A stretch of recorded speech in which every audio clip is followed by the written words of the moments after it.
Welcome into In the Trenches for Week 12. Tanner Kern joined alongside Maxx Forde. Biggest DFS defensive mismatches, defensive line mismatches as well. They're very excited to bring you guys the show from there. We got a big week of football coming up, Max. It started with a nice win for the Cleveland Browns last night over the Pittsburgh Steelers. I don't know about you, but that was probably one of the most fun I've had watching a football game this season. Oh yeah, gotta love the snow game. That's one thing that I didn't get in my career that I really. That's something that I always wanted to play a game in the snow like that. And even playing up in Canada, I did play on the West Coast and we played in the dome at home. So that kind of limited our opportunities. But we got some late games in Winnipeg. Never got the snow though, and that's one thing I always wanted. Just it looks fun. It's a little bit more difficult, adds another dynamic to the game, but fun to watch. Gotta imagine it's fun to play in. Yeah, I mean, what's crazy too is the fact that, like when you're watching the zoomed out angle early in the game, it doesn't look like it's snowing hard, but it's still when they zoom in, you're seeing snow, you're seeing wind. And then by the end of the game, you couldn't even see the field. Like they had to do the fake lines on the field just so we could know where people were at. Yeah. No, it's kind of a wild dynamic when you're watching it. And I just, that's one of the biggest things. I played for so long. I just always wanted one, never got one. Missed it by just a little, like a couple hours at BYU one time. But yeah, man, it just looks like it kind of brings that childlike wonder back into the game a little bit. And I don't know, it's something that I think was pretty cool. You ever get to play in the snow? No, I never got to play in the snow. Little like flurries and stuff, but never where the field was fully covered by snow. It would have been cool too, but yeah, I hated playing the cold. I'd rather just play in the, like 60, 70 and sunny was perfect for me. So fair. Yeah, don't need the offense driving and huddling around that heater. No, yeah, definitely. Yeah. And it was good too. Like when it got cold, you had the heaters, but still, like it wasn't. Yeah. Some of these schools now, in major schools, they got full on like saunas on the sideline for these guys. It's crazy. Yeah, different world. Yeah. But anyways, other big news happened in the NFL today. Daniel Jones has been released. He asked to be released, and they cut him. So, do you think Daniel Jones ends up on a team this year? You got to think somebody wants to get him in the room just based off of the draft capital. Guys that have that kind of draft capital normally get a chance to bounce around quite a bit, and I mean it's going to be low risk likely because he's going to clear waivers more likely than not because of that contract, and so low risk to bring him in, kind of check him out, and maybe get first dibs at keeping him if you want to. Crazy situation. Didn't think he'd be released. Well, I guess you requested it, but just it's one of those things that, I mean, you've seen guys go to being backups and back to being starters this year, even a couple different places. Anthony Richardson, Bryce Young, and just kind of weird to see him get benched and ask for his release 1 week, like the week he got benched, essentially. So awkward situation, but I do think he gets picked up somewhere. Yeah, definitely. Now, before we get into our biggest mismatch, I want to actually save that one for the end today. I want to move into our budget plays first, because when I'm thinking about Daniel Jones, I'm thinking about the potential, like for a Baker Mayfield, a guy who, bounced around, didn't have that good start to his career, had a good start to his career, then injuries and just bounced around to teams didn't help him. Now he's finally found a home in Tampa Bay. The Buccaneers offense has been lighting it up. Now you have Mike Evans coming back, but you think the Giants for $2,400 is a strong budget play this week, Max. Tell me why. Yeah, I really like that defensive front they got there in New York. They've got 3 guys in top 25 in sacks, and including a nose tackle that almost has double-digit sacks. He's sitting at 9. Dexter Lawrence, obviously, is one of the best defensive tackles in the game, defensive interior players. But you got Brian Burns, also blue-chip guys. He's Ojulari out there on the edge. They've got guys that can wreck the game, get the pressure on Baker Mayfield. They do have a good, pretty solid offensive line there in Tampa Bay. And Mike Evans expected back. I guess it's yet to be seen if he's able to take on a full role with the hamstring or if he's going to be kind of limited. Depending on that, like you still are missing Chris Godwin, who they've been playing without obviously for about a month now. But I just think that there's an opportunity for them to take the energy of that quarterback change. I know we've talked about it in previous weeks where sometimes just a change in that one position room sometimes can energize the locker room and kind of get you a little bit extra that next week. And I think we've talked about the same thing with that interim head coach bump too. So it's like sometimes when the environment changes, you feel the energy change in the room and for the better. And not necessarily it doesn't necessarily last the rest of the season, but I think this week you might see that out of the Giants. So I would usually agree with that like quarterback bump, but everything that I've heard out of the Giants camp is like they're upset with how Daniel Jones was treated. So I don't know how that's going to be. I think Tommy DeVito will electrify them in general. And I think dudes are going to come out and play hard, but I think there's going to be that like, where is Daniel Jones kind of factor playing into this one potentially. When the Bucs offense is on the field versus the Giants defense, I think that's a different story, obviously, when we're looking at DFS. But the one thing I'm looking at here, does Tristan Wirfs play in this football game? He has not practiced so far. He's been limited in practice. It looks like he's probably going to play, but if he doesn't, that is a huge loss for them with the knee or foot injury that he's dealing with right now. Yeah, absolutely. He's a top tier tackle in this football league, and whenever you can get one of those guys out of the lineup, it's a boon for the defensive line for sure. Definitely. Now, a play that I really like that you got on budget here: Chicago's defense for $2,500 going against the Minnesota Vikings offense. The Bears are a team that defensively is very talented. We all said that coming into the season. I think their offense has failed them a lot of times. They're not playing complementary football. But this Minnesota offense, realistically, if you shut down Justin Jefferson, Sam Darnold's starting to come back to earth a lot lately. They're not putting up as many points. So I really like this play out of you. Break it down for me. Yeah, Sam Darnold coming back down to earth, like you said. And I feel like we've talked about the Bears defense a lot on this show this year. Feels like they're always underpriced to me. They are, to me, an elite unit. As far as just what they do standalone, like you said, the offense doesn't necessarily always put them in the best situations, but going against this Minnesota Vikings offense right now, we just talked about missing blue chip players on your offensive line. Christian Darrisaw has been out for about a month now, and it's expected to be out the rest of the season, obviously. And so having him out, having guys on your own defensive front, I know we talk about Montez Sweat a lot here.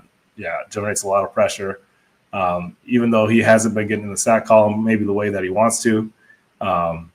He's still making noise wrecking games, and that's without that complimentary football you're getting from the offense. And so if they can just get a little bit out of the offense, even play with a lead, sometimes I think that's a huge difference into how much like the pressure rates you see out of defenses, because when you can expect the offense to pass, it makes it so much easier to get after that quarterback and generate the pressure. And so if they can just get a few points on the board, which does seem like it's been asking a bit much of the Bears offense recently, but if they can do it, I think they can really heat up Sam Darnold and speed up his process. And like you said, he's kind of coming back down to earth. So if they can do that, they can get him on the ground, make him throw some interceptions, maybe get a strip sack or something like that. I think turnovers are there. I think sacks are there. Just if they can get a little bit from the offense, I think this could be a really, really big day for them. Yeah, I tend to agree with that too, because when you look at a game like last night, the Browns defense was not looked at highly upon coming into that game. They've been lit up at times this season. They got lit up against the Saints the week before, but there's talent all over that unit, and we saw it last night. It might have taken a snow game to show it, but they did show it. And I think the same thing goes to the Bears. This is a better unit than what they've actually put out there in some of the results this season. And I think division game, favorable matchup here for Chicago. So really like this for 2,500. I think that's a steal. Personally, I think you're getting a lot more value for them for 25 than the Giants for 24. I think so. And I feel like the Giants, like we talked about vibes a little bit more as far as quarterback change and all that, but with the Bears, it's a lot more substance. I feel like so. I would agree with that assessment. Then for your final one here, you got the Green Bay Packers defense for 2,800 going against San Francisco 49ers offense. Packers defense has been really good. The 49ers defense has been on the downhill a little bit. Christian McCaffrey's come back. He's contributed, still looking to find the end zone. But when I look at the 49ers here, my one fear with this game coming into it is just the fact that this is a must-win for San Francisco, and they have that championship DNA, and they find ways to win. Yeah. So would you be afraid of that playing Green Bay, or are you just playing this off a strict numbers basis? It's definitely something I thought about when picking this one, because they do have their backs against the wall. But it's kind of felt like they've had their backs against the wall the last couple of weeks too. They had a division game against Arizona that it wasn't 100% a must win, but that was a very crucial game for their season, and they dropped that. Seattle. I was talking about Seattle there last week. That was one that they needed to have. They dropped it there late in the game, and now you're hearing rumors of maybe Brock Purdy misses this game. I know they're already again talking about offensive linemen missing. Trent Williams is looking like he's trending towards missing this week. Another top offensive lineman that right now is a little bit dinged up. So if you're missing Trent Williams, if you're missing Brock Purdy, definitely makes this play a lot more appetizing. If you're not, they've struggled at times even with those guys this year, and I think that this is an opportunity that you can go and take a shot with Green Bay. They've got some high level talent on the defensive line that hasn't been necessarily as productive. They're more like I don't know. Like I like Rashawn Gary a lot. Like he's a very versatile player on the defensive line. They got Kenny Clark, who's getting a little bit older, still a very high level player. They've got Lucas Van Ness. They're trying to develop there. I think that they can win some matchups up front, and if you're missing a Trent Williams, it makes it a lot easier. If you got not Brock Purdy, if you got their backup quarterback back there, that obviously makes it a lot easier too. So watch the injury report going into Sunday, but either way, I think we can play this. And excuse me. Watch the injury report. Yeah, definitely. Now, looking at the three before we move into the biggest mismatch of the week, which one of these budget plays are you taking? Yeah, I still, we talked, kind of alluded to it already. I like Chicago still. I do think it's a very good defensive unit that we keep getting at some pretty cheap prices here, and I think that's one that I would take my shot on this week. Yeah, I totally agree with that. That would be my pick too. I'd probably lean towards Giants against the Bucks next, and then Green Bay, San Francisco, depending on what happens with that injury report there. If San Francisco has all their guys healthy, different story. But if not, that's probably number 2 on the list for me. Looking at the biggest mismatch here, Max, you're fading Will Levis this week. $3,600 taking the Houston Texans defense. Tell me why. Houston Texans defense, they've got elite level players at the elite position, the positions you need them at, like those cornerstone positions. You got Will Anderson looking like he's probably going to be back this weekend. You've got Danielle Hunter, who just got finished taking over a game this last week without Will Anderson in the game to take away some of the attention from him. So he did it not all by himself, obviously, but as probably the focal point of the offensive line there. And then you've got guys like Derek Stingley. You've got Kamari Lassiter back there to take advantage when Will Levis feels a little bit of pressure and he wants to throw it up. You get those interceptions, maybe pick sixes. Obviously, those help in fantasy football. So, those sacks, turnovers, and defensive touchdowns, I think, are all on the board there for Houston.